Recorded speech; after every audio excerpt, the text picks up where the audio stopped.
Good morning and welcome back. Charlie O'Hara back in the studio once again with us on this Wednesday. 436-1212 is the number to dial if you have a legal question.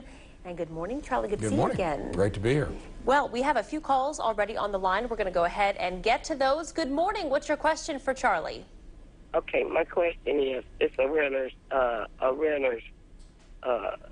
question.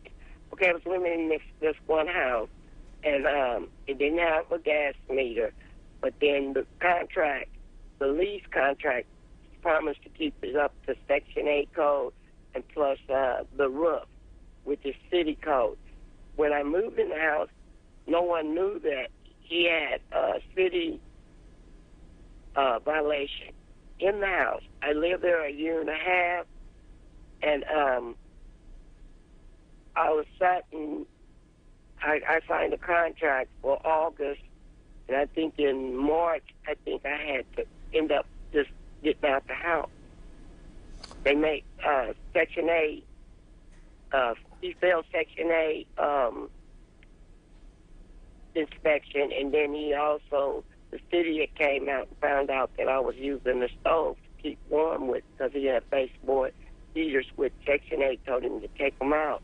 And then the city had told him to fix the roof because the garage was leaking. So are you saying, ma'am, I don't mean to interrupt you, but are you saying then that the place that you lived was not a place that you could inhabit or stay, that it was unsafe to stay? I think is what your question is. And if that's true, then obviously a landlord, when you rent someplace, the place has to be the kind of place that you can live in. And if it's not up to standard to live in, then you should be able to get out of the lease. As far as suing for damages, I think as long as you stay in there, you can't sue for any damages. But if you have to terminate the lease, you should be able to get out of it, because a person should keep a house up so you can live in it. Right. I mean, if you're living there, it has to meet some kind of city standards, correct? Correct. Well, at a minimum, and maybe more. So okay. I would think in that situation, you could terminate the lease and get another place. Okay. And speaking of leases and renters, we were talking during the break. There was a house fire this morning. 40 people, some odd, that number, were displaced. And when it comes to renter's insurance, in this situation, it was a careless cigarette that was left out, and that's what started the fire.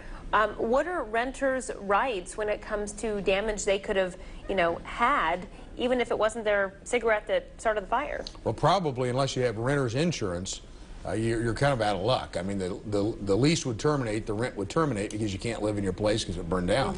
So you have to go get another place, and you should get your security deposit back. But as far as the stuff inside, the landlord doesn't have any responsibility for that. And as far as where you live and paying any future lease or anything like that, the landlord doesn't have to do that. So if you're living in a place and you can afford it, you really ought to have a renter's insurance. Probably be a good idea. Fairly reasonable for most people. From what I know. And in that kind of a situation, if the apartment complex, if it was maybe their fault, that could breed into something else. Well, now that's a whole different situation. If we get into a situation where the landlord caused or some negligence caused the fire, well, then you're going to have lawsuits, and then the landlord does have some responsibility.